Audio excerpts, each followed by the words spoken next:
Okay, so today I am going to see if I can discuss a new approach for understanding the properties of the 1D Ising model. So, unlike the transfer matrix method which I had discussed earlier, which is only applicable to largely to study 1D Ising model, the method I am going to discuss now is generalizable to many systems, of course, with some difficulty. So, so this method is known as the renormalization group method, and it actually is an old method basically invented to study second order phase transitions. So, the point is that in this method the idea is that you study the what is called the critical point. So, that means in the critical point what will happen is that the correlation lengths are infinite and the correlation functions are all power laws. So, the system kind of looks similar at all length scales. So, it stands to reason that in such situations that you can kind of adopt an approach which involves. So, if you see, if you recall that in the Ising model we typically had to calculate the partition function where you trace out the all the spins.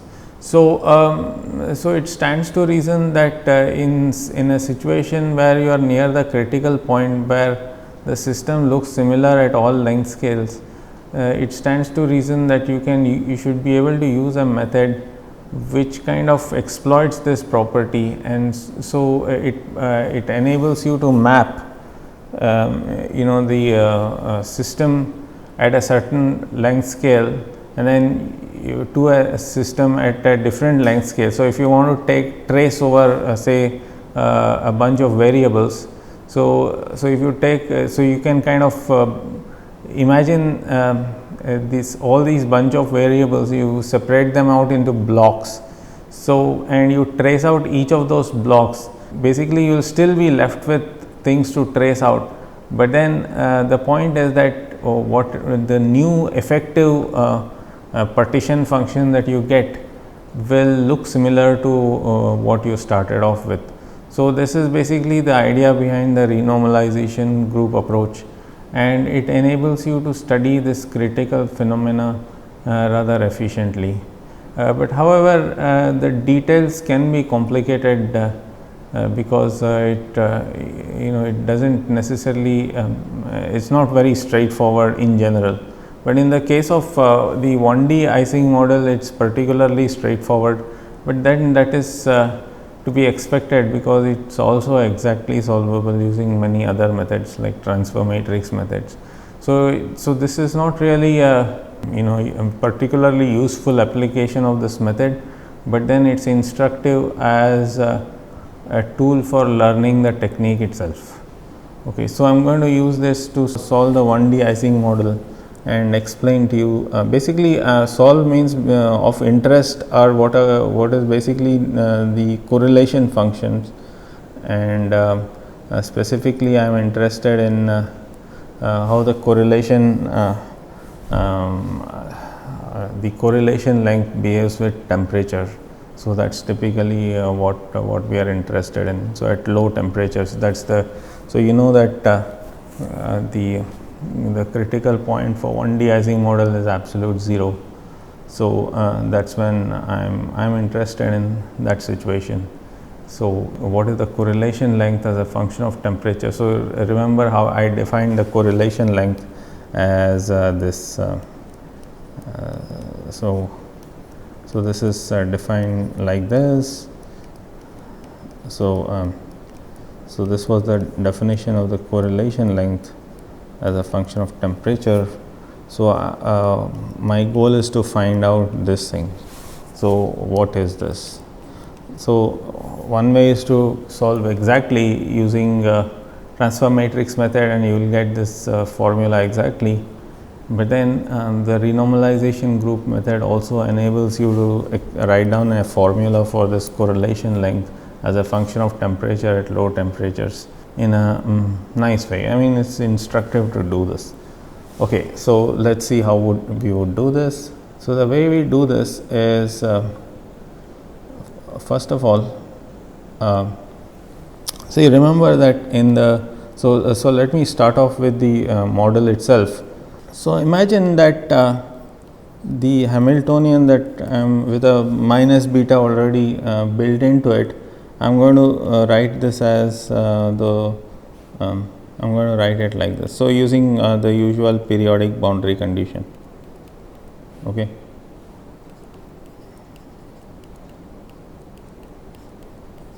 So this is meant for, I mean, the original Hamiltonian, there is no this independent additive constant is not there, but then in the renormalization group approach, also known as the RG approach, this constant will have to be introduced, because when you rescale the systems, this additional constants will appear on their own.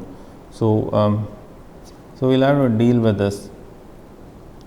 Okay, so now let's try to write down the partition function, which is basically, so I'm going to define this as h with a bar on top. So basically the partition function, the canonical partition function, is basically the trace over n of these things. Okay, so that's what this is. So that means it basically it involves the sum over. So it involves taking a typical element such as this, and it actually involves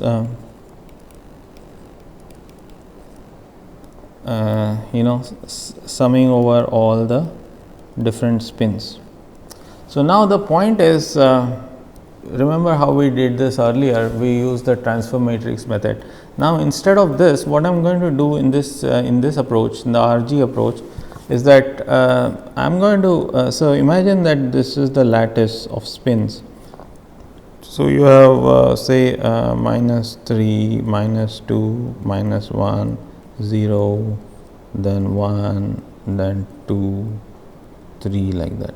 So what I'm going to do is I'm going to trace out, say, all the even spins. See, in the Ising model, these two are coupled. -1 is directly coupled to -2, and -1 is directly coupled to 0, but it's -1 is not directly coupled to -3. So suppose I trace out all the even things. So because you see, the neighbors of an even spin are all the odd spins. So and only those are involved in this Hamiltonian. So I can safely and easily trace out all the even spins. So it doesn't require any effort at all.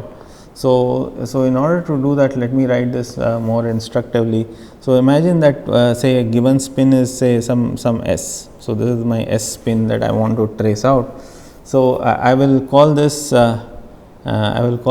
s plus, that is its right neighbor, and this will be its left neighbor, minus. So in that sense, the quantity that I am trying to trace out is going to look like this: s minus s plus 1/2 of h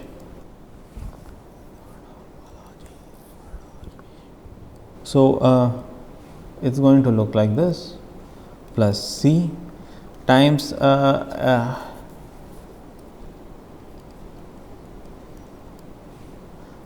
it's going to, so this is so that s spin couples to its left neighbor and also separately to its right neighbor. So that's what I'm writing here. So it looks like s plus c. Okay. So I can kind of first say odd will be outside, so I can trace out all the even spins. Okay, so I can decide to do that. So tracing out the even spins is basically and then you just raise it to whichever power you want. So that means however many even spins there are. Okay. So after tracing out over that particular spin, the result is going to be of this type. It's going to look like so remember that this is perfectly there's a linear in S, so it's very easy to trace it out. So it's going to look like this: S minus S plus S minus plus 2c, then cosine hyperbolic times k into S minus plus S plus h. So etc. etc. So that's what it looks like. So the whole idea behind, so this is what it will look like, and so then we'll have to make sure that this, so these are the odd guys. See, so these are the odd spins. So because the even spins have been traced out, so these will be the odd spins.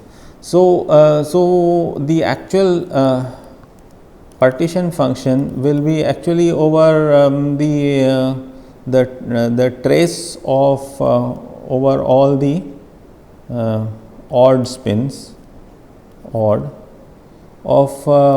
this type of thing. Okay, say I plus 1 plus I minus 1 plus 2c times cosine hyperbolic k into S of I minus 1 plus S of I plus 1, because I mean just imagine I is even, in which case you have traced it out. So this is what remains. So then I have to trace out over odds. Well, okay, in other words, now that it's all odd, so this is say even 2. Okay, so this is 2, 4. Okay, sorry, it's basically 0 plus minus 2 plus minus 4, like that. So and then all the s's are plus minus 1. So now you see this bears no resemblance to the actual partition function, which is this. I mean.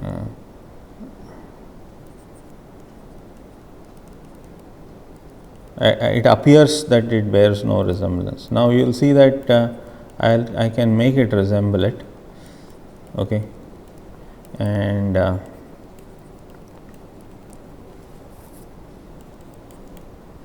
okay, so it appears that these two don't resemble each other at all. But now the idea is that I can define an effective. So I'm going to postulate. I'm going to demand that. This be actually be the same as this. So for some effective values of k and h and c, so I'm going to demand that there should be some effective values. So there should be some effective values. So notice that I cannot always satisfy this demand. It so happens that in this 1D Ising model, because of its simplicity, I can kind of satisfy this demand. So I'm going to write this as I plus 1. So it's so that's my usual periodic boundary condition assumption. So this is going to look like this. So I'm going to postulate that there should be some effective k's, effective h, and effective c, such that it should look like this. Okay. So exponential of this is going to be equal to the exponential of this times cosine hyperbolic k into si plus si minus 1 into si plus 1 plus h. So so this is what I'm going to demand, that this whole thing should look like this. Okay, so I'm going to demand that well, this is cosine hyperbolic, so it's the sum of two exponentials, so it's not just one exponential. So as a result, I'm going to demand that these two should look the same, or they should be actually equal to each other. So the question is, what does that mean practically?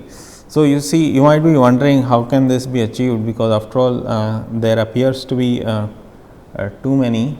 So the idea is that you see, now when you only have the odd sides remaining, so effectively now that you have traced out all the even sides, so basically only odd sides remain, and they become your effectively your nearest neighbor. So actually the effective nearest neighbors, now that the even sides are not there at all, so actually your nearest neighbors will become the odd sides only. So I should be doing this. Okay, so I should actually be doing that. So so it's I minus 1. So now it makes sense, because otherwise it doesn't make sense. So you might be wondering why I did this, because after all this is not my original LQ. So the whole idea is that you see, now the even spins have all disappeared because I have traced them out. So now the partition function involves only the spins on the odd sides, but then I want it to look, I want the partition functions to look as if now it's the original Ising model with the nearest neighbor interactions, but now the nearest neighbor is between the nearest odd spins.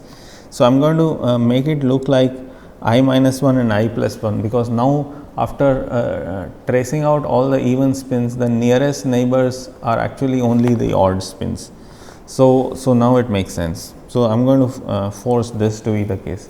But now you might be wondering, how is this possible, because I minus 1 has two independent possibilities, plus 1 minus 1, and I plus 1 has two independent possibilities, plus 1 minus 1. So put together there are 4 possibilities, but then there are only 3 unknowns, which is k dash, h dash and c dash, but I will get 4 equations. So it looks like it's over determined, but then you know it's not, because they appear in this peculiar combination. So it appears as either a sum or a product. So it's really only 3 possibilities effectively. So you can just think about it, and effectively it's not 4 possibilities but only 3 possibilities.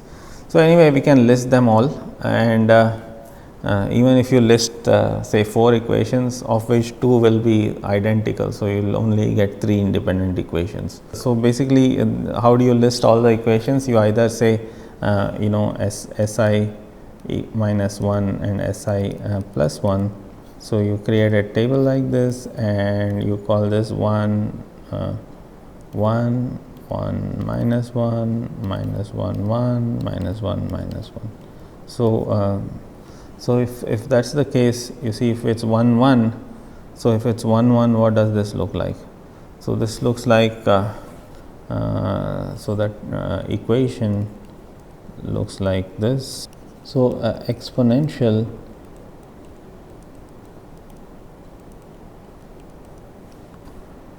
I missed an h there, so that was that h. Okay, so so it's going to look like this. So this is going to look like e raised to h plus 2c times cosine hyperbolic 2k plus h. Okay, so that's what it looks like, because from here you can see that it's 2c plus h times 2k plus h. Yeah, so that corresponds to this. So corresponding to this, so if it is 1 and minus 1, it's exponential minus k prime plus c prime equals e raised to 2c cosine hyperbolic h. Okay, so because if they are opposite, this cancels out, and you know, if it's this, you get back the same equation. So that's the reason why you don't have 4 independent equations, you only have 3, because these two are the same equations. So the last one is going to give you something else, and that is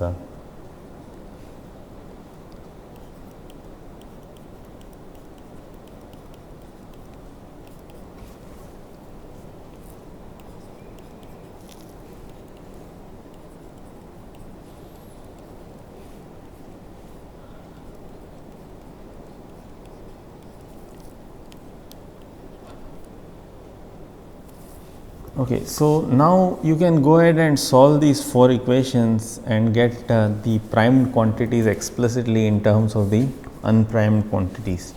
And when you do that, you get this result, which is e raised to 2 h dash equals e raised to 2 h times cosine hyperbolic 2k plus h divided by cosine hyperbolic 2k minus h. So, that is the equation for h dash in terms of h and the rest of it, and then e raised to k dash. So, 4k dash will be in terms of the unprimed quantities, which is cosine hyperbolic 2k plus h times cosine hyperbolic 2k minus h divided by cosine squared h. So, the last equation is 4c dash equals, you get e raised to hc times cosine hyperbolic 2k plus h cosine hyperbolic 2k minus h times cosine hyperbolic squared h. Okay. So, we are successful now in expressing the primed quantities in terms of the unprimed quantities. So, just ask yourself, what is the implication of this? See, what this means is that, look, I have this Ising spin chain, that means a whole bunch of spins, say, on a circle. So, I am taking all the even spins and I am tracing it out. So, when I do that, I end up with a new Ising spin chain which has half the number of spins, now only at the odd sides.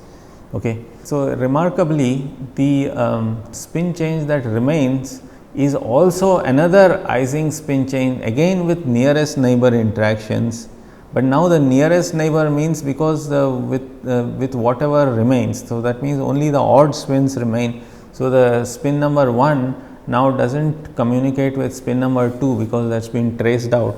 So, it now directly communicates with 3, but with an effective coupling constant, which is now called k dash instead of k. So, now that it so happens that this correspondence need not have been exact, that means you need not have been successful in concluding that the effective description when you trace out all the even spins would be identical apart from the coupling constants to the original description. It need not have been that way, but it so happens that in the 1D Ising model it is that way. But then, for example, if you apply it to something more interesting like the 2D Ising model, this will not be the case, and you will get a whole bunch of other terms which you will have to learn how to deal with, and that is something which is beyond the scope of these lectures. So, which I hope you will learn from some other more advanced course. So, but then this kind of gives you a flavor for how this method works in this simple context. Okay. So, all right. So, now that we have been successful in tracing out all the even spins and concluding that the effective description is identical to the original description, albeit with a new bunch of constants and new magnetic field and new coupling constant. So, now we have to decide how we are going to use this to draw our conclusions about the systems we are studying. Okay. So, now you see what we have done is now traced out all the even spins. Now, the effective description is only in terms of the odd spins. Now, you can there is nothing stopping you from repeating this procedure over and over again. So, the point is that you will the question that you have to ask yourself is that, is there a situation, am I going to reach a situation where the coupling constants will not change at all. So, suppose you reach a situation where the coupling constant does not change. So, if you rescale the system or trace out again, if the coupling constants do not change, so that means you have reached a critical point. Okay. so the goal is to actually find that situation when you have reached that critical point. Okay. So, so for example, let us take the situation when there is no magnetic field. Okay. So, when there is no magnetic field, this equation can be written in this fashion. So, you can write this as, when there is no magnetic field, the effective coupling between the spins after you trace out say the even spins. So, the effective coupling will become cosine hyperbolic squared times 2k. So, this is going to be basically 1/4 times e raised to 2k plus e raised to minus 2k times whole squared. So, now define x as e raised to minus 4k. Okay. So, we will define this as e raised to minus 4k. In this case, the x value, which is the exponential of the coupling between the spins, is going to change upon the rescaling in this fashion. Okay. So, now what I want is that I want a fixed point. So, fixed point is a situation where the after rescaling this does not change at all. So, it becomes the same. So, the fixed point equation is basically this. Okay. So, this has two solutions, x equals infinity, okay, or x equals, okay, so sorry, x not x equals infinity, x equals 0 and x equals 1. Okay. So, these are the two solutions of this equation. So, these are the fixed points. Okay. So, x is equal to 1 is called the trivial fixed point because that corresponds to the high temperature limit. So, x is equal to 1 basically means, remember that k is has a temperature. See, h bar was minus beta h. So, so there was a temperature in the denominator implied in k. X equals 1 means k is 0. K is 0 is basically means beta is 0. Beta is 0 means high temperature. So, so this is the high temperature fixed point, which is uninteresting. So, what is interesting is x is equal to 0 fixed point. So, that is the low temperature fixed point. So, at the low temperature fixed point, so what we will have to do is we have to ask ourselves. So, if I am near the low temperature fixed point, okay, and I expand it out, so how does this behave? So, that means near x is equal to 0, how does x behave? So, I am going to expand it out close to x equals 0, and you will see that it actually behaves in this fashion. So, I will write x naught is my fixed point x star, okay, in this case it is 0, is delta x naught. Okay. So, if I use the earlier equation, so I will be able to conclude that delta x will be equal to, okay. And so, this is if you perform this once. Okay. So, this is if you perform that rescaling once, it will look like this. So, now you can keep doing this rescaling say L times. So, if you do it L times, so you will get a fixed point which will be deviated from this okay.